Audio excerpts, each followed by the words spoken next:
Operation Restoring Justice. And as far as the people of this country is concerned, frankly, these measures can't come soon enough. As you know, we've been running over the course of the last 6 weeks our very successful crime campaign. It's seen us rise further in the polls. It's seen great new recruits, Vanessa Frake and Colin Sutton, joining our party. And today is the last instalment of that campaign ahead of our party conference in Birmingham on the 5th and 6th of September. Today we're going to talk about illegal immigration, in particular the boat crossings, but there's more, of course, to the story than that, and perhaps it's appropriate that we're here this morning after yesterday, the scenes in Dover that took place as 650 people arrived. 650 people yesterday arrived into Dover, and last I heard this morning, there are many more boats on the way today. That will take us up to about 52,000 people since this Prime Minister and this government came into power.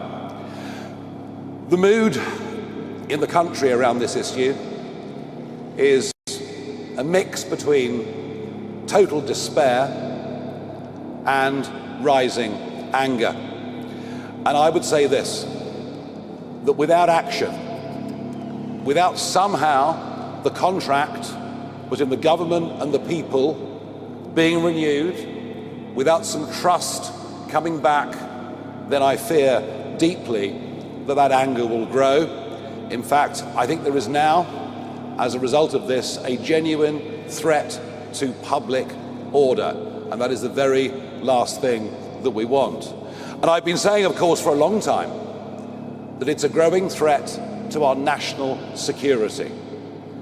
And we've seen just recently some arrests made of people that came by boat, and they are suspected of being involved in some form of terrorism.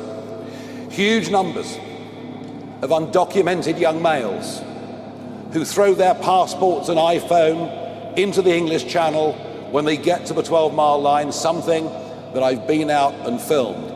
These huge numbers of people do constitute a threat. And I suppose the growing anger in the country over the course of the last few weeks is a cultural one, in the sense that many of these young men come from countries in which women aren't even second-class citizens. And frankly, the public have now just had enough. And what began as a protest of mothers and concerned citizens outside the Bell Hotel in Epping has now spread right across the country. And all of it really poses one big fundamental question. Whose side are you on? Are you on the side of women and children being safe on our streets? Or are you on the side of outdated international treaties backed up by a series of dubious courts? The Channel crisis began with a trickle of dinghies in 2018. The numbers in 2018 and 19 were very small indeed. But I began to realize in early 2020 that virtually nobody that came via this route was being deported. They would have been, even in Tony Blair's government time. If you'd done that, you would have been deported, no question about it. And so in early 2020, I repeatedly went out into the English Channel, filming what was going on, saying you may as well put a sign on the White Cliffs of Dover saying everyone welcome. And unless we start deporting people, I predicted this would turn into, and yes, I use the word, invasion. But 180,000 people later, what other word could possibly describe what has been going on? It is an invasion, as these young men illegally break into our country. Well, I did my best in 2020. I warned everybody. I said, unless we deport, the crisis will worsen considerably. But I'm afraid that the Conservative government, for the first few years, did literally nothing. Literally nothing. And then belatedly, they put in place a Rwanda plan, they put in place legislation, but none of it could work because they hadn't got the courage to face up to the legal obstacles that made sure, despite spending huge amounts of money on these plans, that nothing was actually going to happen. Rishi's Stop the Boats was a total failure, and frankly, anything that party or people who were ministers at the time in that government have to say, we've got to take with a very, very large pinch of salt. And then, of course, we had Keir Starmer, the lawyer, the man whose second speech as Prime Minister in the House of Commons was where he outlined his love for the European Court of Human Rights, a party many of whom have done very well out of the human rights industry. Smash the gangs was never, ever going to work. And even as we speak, despite the £800 million we've given the French, even as we speak, there are French naval vessels escorting these boats across to a 12-mile line where they'll be picked up by Border Force or our volunteers for the RNLI if it's a busy day and Border Force simply can't cope. And now what happens is the French give them all life jackets. And when they're picked up by Border Force give the life jackets back to the French so they can reuse them on the next journey. I mean, we're literally witnessing two governments colluding in their support of criminal activity. Well, this issue has become a scourge of modern Britain. Just think about the hotels. Think about the houses of multiple occupancy, and not just the cost of it, but think how unfair that is. Unfair to the 1.3 million British people currently on the social housing list. Unfair to those who have legally made their way into the United Kingdom. It's unfair. And the cost, frankly, is eye-watering. Official figures show the whole thing costs about £7 billion a year, but that doesn't account for the massive scale of operations in the English Channel every day. It doesn't account for the amount of police time and court time that is taken up with crimes that are committed by those who frankly shouldn't be here and have come illegally. Our proposals will save, over the course of the next decades, tens and possibly even hundreds of billions of pounds. By the end of a first Parliament, we will have saved a huge amount of money.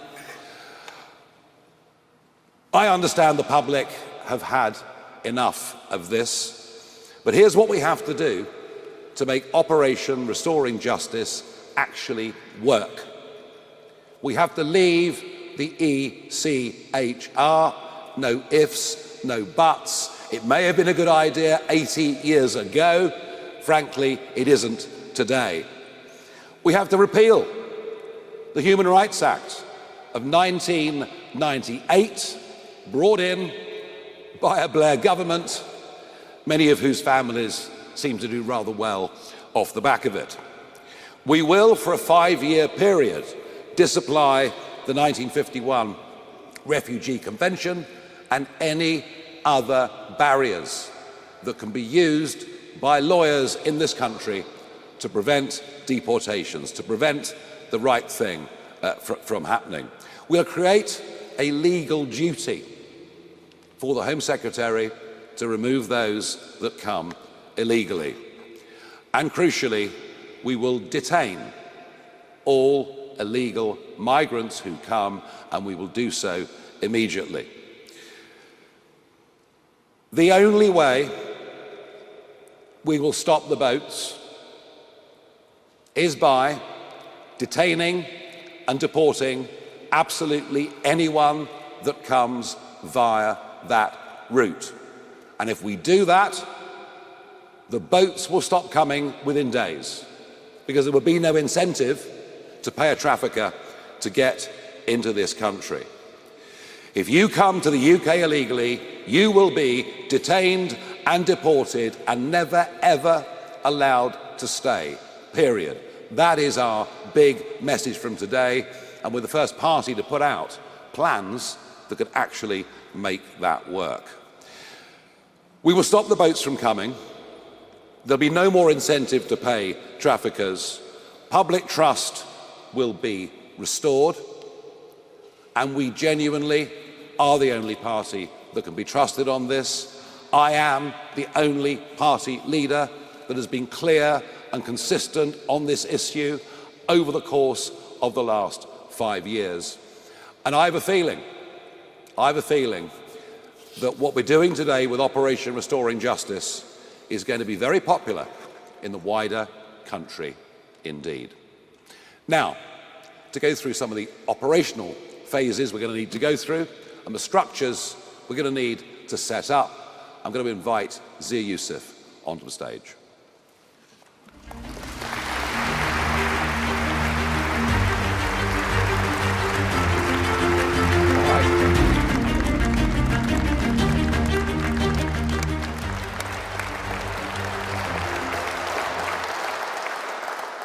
Thank you, Nigel, and thank you all for coming. Look, for decades now, successive Tory and Labour governments promised to get tough on illegal immigration. And yet, year after year, tens of thousands of fighting-age males, as Nigel said, have arrived on our beaches. In fact, the total number of illegal immigrants in the country now stands at least 1 million. The true number could be considerably higher than that. There's little doubt that the United Kingdom is being invaded. In fact, more people have arrived on our beaches illegally over the last 8 years than stormed the beaches of Normandy on D-Day.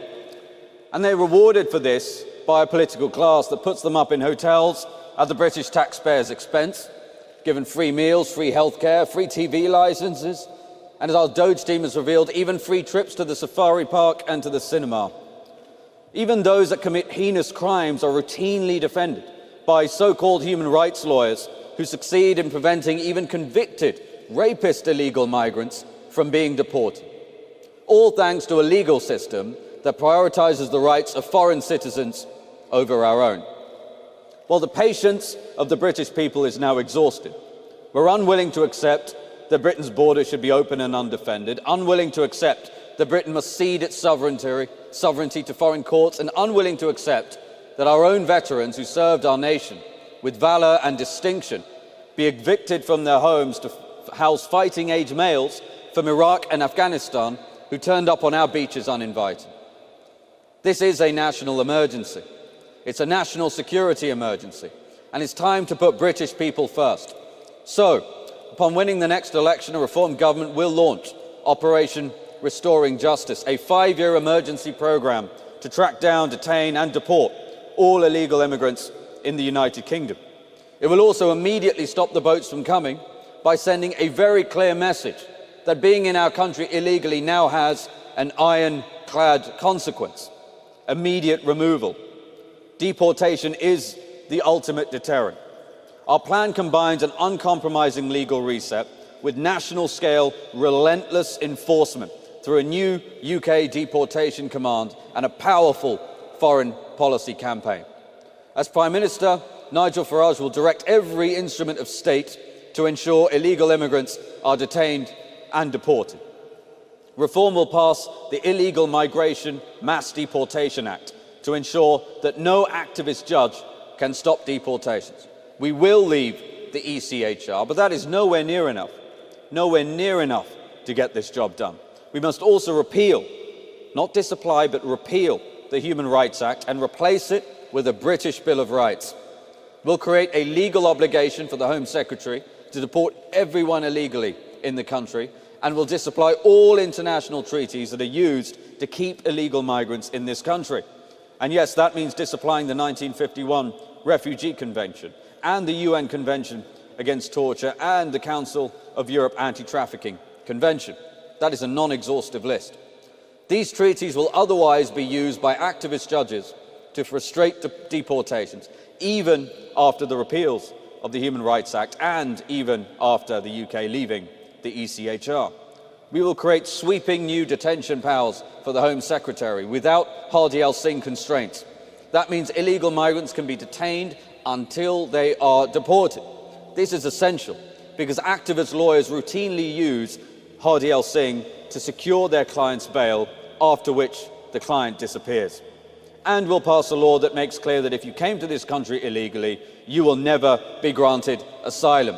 End of story. This will mean all asylum claims will become inadmissible if made by a person within this Act's scope. So if you came to the country illegally, you'll never be allowed to stay. It strips the Home Office, the immigration tribunals and the higher courts of jurisdiction to even consider asylum claims, because a claim that cannot be considered cannot suspend removal and therefore cannot delay a flight. Nothing less than what we've just described will do. And when Nigel's Prime Minister, there will not be a lawyer nor a judge in the country that will be able to prevent a deportation flight from leaving. If you come to the UK illegally, you will receive a lifetime ban from ever coming back to our country. Re-entering after deportation will become a criminal offence, punishable by up to 5 years in prison. Deliberately destroying your identity documents, having come here illegally, will also become a criminal offence, punishable by up to 5 years in prison. We will pair this legislative reset with a UK deportation command. That is a dedicated force to identifying, detaining and deporting illegal migrants at scale. We'll create a cutting-edge data fusion centre that will automatically share data between the police, the Home Office, the NHS, the DVLA, HMRC and banks. This will allow Deportation Command to relentlessly track down and detain all those who entered our country illegally. We'll build capacity to detain up to 24,000 illegal migrants at a time. That enables us to deport up to 288,000 illegal migrants a year. Detention will mean deportation. No chance of bail, no chance of absconding. We will expand charter flights to 5 departures every day, and to guarantee success, His Majesty's Royal Air Force will keep a Voyager aircraft on standby as a hot spare. So even if a plane has mechanical issues, flights will not be stopped, deportations will not be delayed. And beyond our shores, our Foreign Office will act with the urgency of a nation that is determined. Return agreements will be secured. Countries of origin will take back their illegals. Where persuasion and financial incentives fail, we will use leverage. If a country refuses to take back their illegal migrants, we will stop issuing visas to people from that country, and if necessary, we will sanction them. Let there be no doubt, those who arrive illegally will be detained, deported, and banned for life from re-entering the United Kingdom. And this is not just a national security emergency, it's a fiscal emergency too. Right now, Britain is spending more than £7 billion every year on the costs of illegal immigration, and that excludes the huge cost items like the burden on the NHS. Billions are spent on hotels, community housing, and welfare for those who have no respect for our laws. Those who obey the rules are forced to pay for those who break them. The cost of deporting those who are illegally will be £10 billion over 5 years, but in that same period, our plan will save the taxpayer over £17 billion. So the net saving to the British taxpayer will be very, very significant over 5 years. And over a decade, the savings will exceed £42 billion. That is money that is returned to hard-working families, to our schools, to our NHS, and to rebuilding Britain's prosperity. This is a transformative plan that will mean those who are here illegally will be deported at unprecedented speed and scale. And I want to be clear that with Nigel as Prime Minister, a reformed government will show unflinching resolve to ensure that Britain regains control of its borders.